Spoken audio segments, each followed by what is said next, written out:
बिस्मिल्लाहिर्रहमानिर्रहीम। अस्सलामु अलैकुम। फर्स्ट ईयर केमिस्ट्री का मुताला जारी है, जिसके अंदर हम लेक्चर नंबर 50 से इस वीडियो में देखेंगे। चैप्टर नंबर 3 चल रहा है फर्स्ट ईयर केमिस्ट्री में, और इलेक्ट्रॉनिक कॉन्फ़िगरेशन हम लोग सीख रहे हैं। सोडियम के एटॉमिक नंबर 11 होता है। पहले शेल में 2 इलेक्ट्रॉन आएंगे 1s2, फिर दूसरे में 8 आएंगे, तो 8 और 2 10 हो जाएंगे। लेकिन किस तरह 2s2 और 2p6, तो 6 और 2 8 और 2 10 हो गए। उसके बाद एक बचा तो 3s1 में आएगा। इस तरह 14 है तो 1s2 2s2 2p6 यहाँ तक 10 हो जाते हैं। फिर 3s2 12 और 3p2 14। क्लोरीन 17 है, 1s2 2s2 2p6 10 हो गए, 3s2 12 हो गए और 3p5 17 हो गए। कैल्शियम 20 है, 1s2 2s2 2p6 10 हो गए, 3s2 12 3p6 18 और 4s2 20। आयरन 26 है, 1s2 2s2 2p6 10, 3s2 3p6 4s2 20 और 3d6 26 हो गए। इसी तरह अगर आर्सेनिक है तो 1s2 2s2 2p6 3s2 3p6 4s2 यहाँ तक 20 हो जाते हैं। फिर 3d10 30 और 4p2 32 हो गए। तो ये हमारे साथ सिलसिला। अब प्रोटॉन न्यूट्रॉन इलेक्ट्रॉन निकालने को आ जाए तो जो नीचे नंबर होता है वो प्रोटॉन होते हैं। तो इसमें प्रोटॉन 11, जितने प्रोटॉन उतने इलेक्ट्रॉन। अगर कोई चार्ज नहीं है तो इलेक्ट्रॉन भी 11। और न्यूट्रॉन आते हैं mass number minus atomic number, यानी 23 माइनस 11 करूँगा तो 12 आ जाएंगे। इसी तरीके से लेकिन अगर Na+1 होता तो जो नीचे होता है उतने प्रोटॉन होते हैं, यानी प्रोटॉन तो 11 आ गए। इलेक्ट्रॉन क्योंकि इसने एक दिया हुआ है तो प्लस चार्ज आया ना, तो होने तो 11 चाहिए था, लेकिन एक दिया हुआ है तो 11 माइनस 1 करूँगा तो 10 आ जाएंगे। तो 10 इलेक्ट्रॉन और न्यूट्रॉन वही होता है 23 माइनस 11 तो 12 रहेगा। अगर माइनस है तो एक एक्सेप्ट किया हुआ है।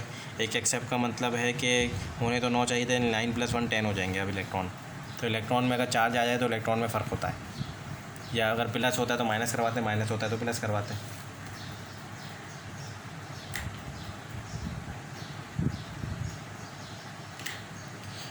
Right the number of protons neutrons और इलेक्ट्रॉन।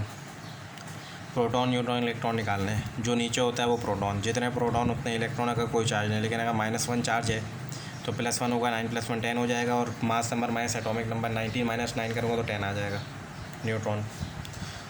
इसी तरीके से इलेक्ट्रॉनिक कॉन्फ़िगरेशन तो इलेक्ट्रॉन से देख के लिखी जाती है। तो इलेक्ट्रॉन 10 हैं तो वही 1s2 2s2 2p6 हो जाएगा।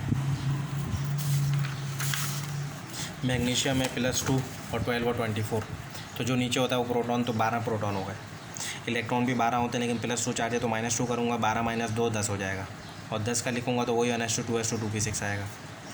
इसी तरह एल्यूमिनियम +3 है और 13 है, तो प्रोटॉन 13, इलेक्ट्रॉन 13 - 3 10 और न्यूट्रॉन 27 - 13 तो 14 हो जाएगा। आइसो इलेक्ट्रॉनिक आइंस कौन से होते हैं? आइसो का मतलब सेम, इलेक्ट्रॉनिक आइंस वो आइंस जिनका नंबर ऑफ इलेक्ट्रॉन सेम हो। आप देखो मैग्नीशियम के भी इलेक्ट्रॉन 10 हैं, एल्यूमिनियम के भी 10 हैं, सोडियम के भी 10 हैं। तीनों के प्रोटॉन सेम है तो वो आइसो इलेक्ट्रॉनिक कहलाएंगे। The ions of different element, मुख्तलिफ एलिमेंट्स के आइन हो जिनका नंबर ऑफ इलेक्ट्रॉन सेम हो, उसे आइसो इलेक्ट्रॉनिक आइंस कहा जाता है। अब निकल की बात कर लें तो निकल के प्रोटॉन 28, इलेक्ट्रॉन भी 28, न्यूट्रॉन आएगा 58 - 28 तो 30 हो जाएगा। इसी तरह Heisenberg uncertainty principle, search to the electron path around the nucleus. इसने भी कोशिश की कि देखे कि इलेक्ट्रॉन की रास्ता क्या होता है न्यूक्लियस के गिर्द। तो फिज़िकल रूल कहता है कि अगर हमें किसी भी मूविंग पार्टिकल की पाथ बतानी है कि क्या होती है, तो हमें उसका पोजीशन और मोमेंटम पता होना ज़रूरी है। अगर हमें पोजीशन और मोमेंटम पता होगा तो मैं उसका रास्ता बता सकता हूँ किसी भी मूविंग पार्टिकल का। तो हाइजेनबर्ग ने कोशिश की कि पोजीशन और मोमेंटम निकाले इलेक्ट्रॉन का, ताकि पोजीशन और मोमेंटम आ जाए तो रास्ता भी पता चल जाए। लेकिन उसने रिसर्च के बाद ये कहा कि पोजीशन और मोमेंटम इलेक्ट्रॉन का ना निकालना एक साथ नामुमकिन है। तो ये हाइजेनबर्ग अनसर्टेनिटी यानी गैर यकीनी सूरत हाल है, और हम यानी इलेक्ट्रॉन का रास्ता नहीं निकाल सकते।